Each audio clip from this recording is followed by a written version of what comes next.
In this lesson, we're going to go over some of the basics of trigonometry. So one thing that we need to remember with trigonometry, we're mostly going to be looking at right triangles. First thing I'm going to go over is how to name each of your sides of a right triangle, and this is very, very important for what we're going to continue to do in this unit. So the first side that I'm going to talk about is a side that you are very familiar with, and it's the hypotenuse. So just like in the previous unit when we were doing Pythagorean theorem, I always want you to highlight your hypotenuse. Okay, so our hypotenuse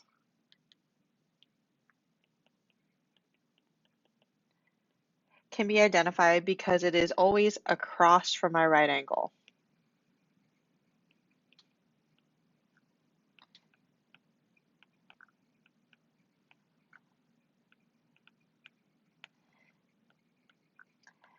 Okay, something else I'm going to say that maybe doesn't make any sense right now, but will in a little bit, it never changes.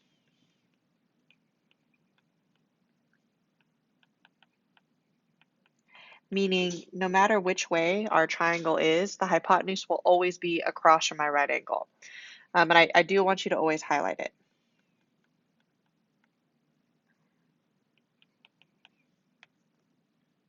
So it's easily identifiable.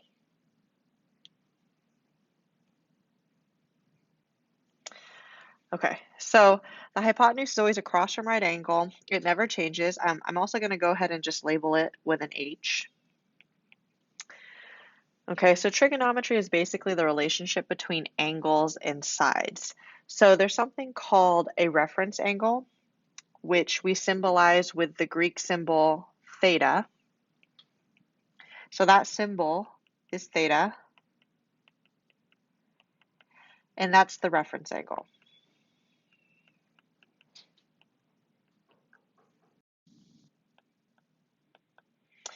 So the reference angle basically tells us how we name our other sides. So we highlighted the hypotenuse, but what I want you to do is I want you to circle your reference angle.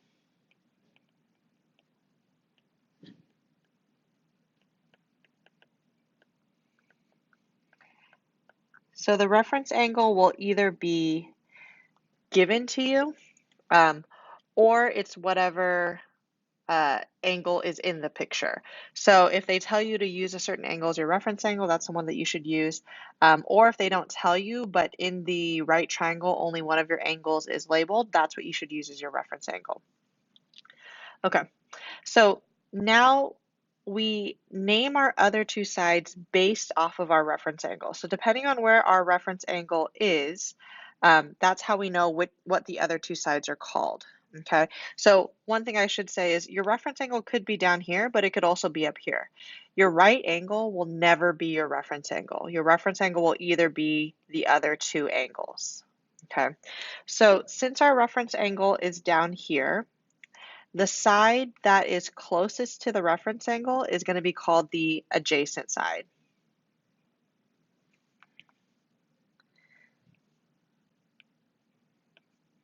So this side down here is the adjacent side.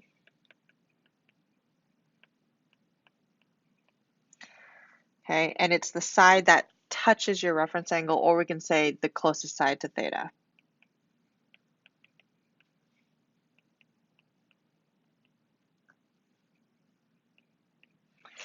Okay, and we're going to label this one with an A. So we label the hypotenuse with an H, we're going to label the adjacent side with an A. Okay, so the side that is closest to the reference angle is called the adjacent side. The side that is furthest away from your reference angle is called the opposite side. So this side that isn't labeled yet, this is the opposite side.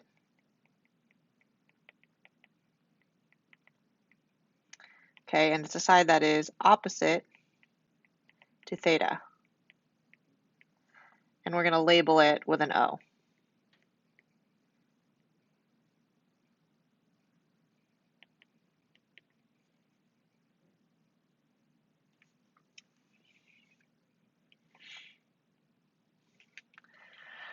Okay, so like I said, being able to label all three sides of your right triangle is very, very important. So let me go back over it again. So your hypotenuse is always a side that is across from your right angle. Okay, we always highlight our hypotenuse. Uh, Theta is going to be your reference angle. And again, you can identify a reference angle by either it will tell you that to use a certain angle as your reference angle, or it will be written in either of these sides. If both of these sides, or both of, sorry, if both of these angles have angle measurements, you can use either one as your reference angle. We use the reference angle to identify the other two sides. So the side that is closest to theta is your adjacent side, and the side that is opposite or across from your reference angle is called the opposite side. So something that I say that kind of helps you remember which side is which is I say, when you see the reference angle, you say ah. So I'm going to write that down. So reference angle, and then I'm just going to put in quotations ah, A-H. Okay, the reason I say that is the reference angle is made up of the hypotenuse and the adjacent. So the adjacent and the hypotenuse form the reference angle. So the adjacent side and the hypotenuse are the two sides that form the reference angle. So adjacent and the hypotenuse form the reference angle. So if you can't remember how to identify which side's the adjacent, which side's the opposite, look at your reference angle. We know that one side's the hypotenuse, which we can normally identify pretty easily. The other side is the adjacent side. Okay, so now that we know how to label our sides, we need to know how to set up ratios using these sides. So if we look at the next problem right below, okay, we're given a right triangle, and they're going to ask us to identify these three ratios. And for right now, we don't know what these are, but on Monday, we'll figure out what these actually are. So the opposite side over the adjacent side, so we're just forming a fraction, adjacent over the hypotenuse, and the opposite over the hypotenuse. So those are the ratios we're going to set up. We're going to use angle B and angle A as our reference angles. So remember, the only angle that cannot be a reference angle is the 90-degree angle. So I forgot to label these, but we're going to call the angle up here A and the angle down here B. Okay, so first thing is I'm going to go through, and the very first thing you should do is highlight your hypotenuse. So my hypotenuse is the side that is across from my right angle. And that is going to be 12. So 12 is my hypotenuse. And remember, doesn't matter which side is or which angle is our reference angle, that will always be the hypotenuse no matter what. Okay, I'm going to do angle B first. Okay, so I'm going to circle my reference angle. There's angle B. And now I'm going to identify my sides.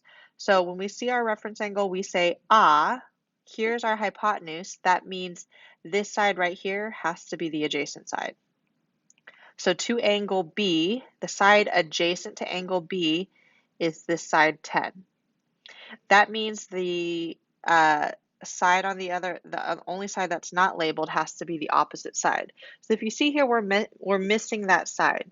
So we have to use Pythagorean theorem to solve it, okay? So using Pythagorean theorem, since our hypotenuse is 12, we know that that's C, so I'm going to do 10 squared plus x squared equals 12 squared. Remember, in Pythagorean theorem, your hypotenuse is always by itself. All right, so 10 squared is 100, and 12 squared is 144. Now we subtract 100 from both sides. So I have x squared equals 44. And then last step, we take the square root. So I'm just going to leave it as a square root of 44 because I know that's not a perfect square and I don't want a decimal. So the opposite side is square root of 44. Okay, so now that I have all my sides labeled, so using angle B as my reference angle, the hypotenuse is 12, the adjacent side is 10, and now we know the opposite side is square root of 44. Now we can use those measurements to set up our ratios. So the opposite over the adjacent side, the opposite side to B is square root of 44. and the adjacent side is 10. So square root of 44 over 10. That's the opposite over the adjacent. Okay, I do want you to go ahead and just write these as a decimal. So when you put that in your calculator, you get about 0.66. Now we're going to set up the adjacent over the hypotenuse. So using b, it's adjacent over hypotenuse. So it's going to be 10 over 12, which when we put it in our calculator is about 0.83. And then using b as our reference angle, we're going to set up the opposite over the hypotenuse. So here's b, opposite is square root of 44, hypotenuse is 12. So it's square root of 44 over 12. And when you put that in your calculator, you get about 0.55. Okay, so now we're going to do the same thing, but now we're going to switch reference angles. So now we're going to switch to angle A. So angle A is up here. I'm going to circle my reference angle, and I'm going to relabel my sides.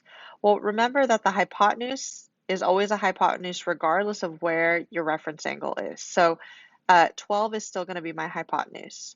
So the things that switch are my opposite and my adjacent sides. So when you see your reference angle, you say, ah. So if this is a hypotenuse, that would mean square root of 44 is now my adjacent side. So instead of O, it's now our adjacent side, which would make 10 my opposite side.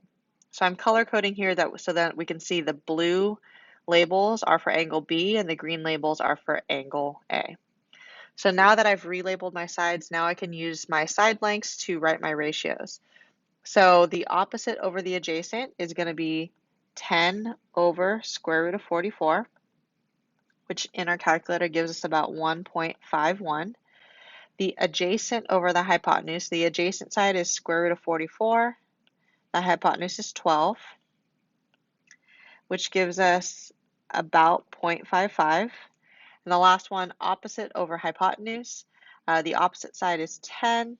The hypotenuse is 12, which gives us about 0.83. Okay, so if we examine our table, you should see something kind of interesting. Okay, you should see that the adjacent over hypotenuse for B is the same as the opposite over hypotenuse for A. That should make sense to you because when we switched reference angles from B to A, the opposite and adjacent sides switched. So these two sides just switch, which is why these ratios are the same and these ratios are the same. Okay, if you look at your opposite over adjacent, the only difference between angle B and angle A is that they're just reciprocals of each other. Reciprocals when you flip a fraction around. So for angle B, it was square root of 44 over 10. For angle A, it was 10 over square root of 44. So they just flipped.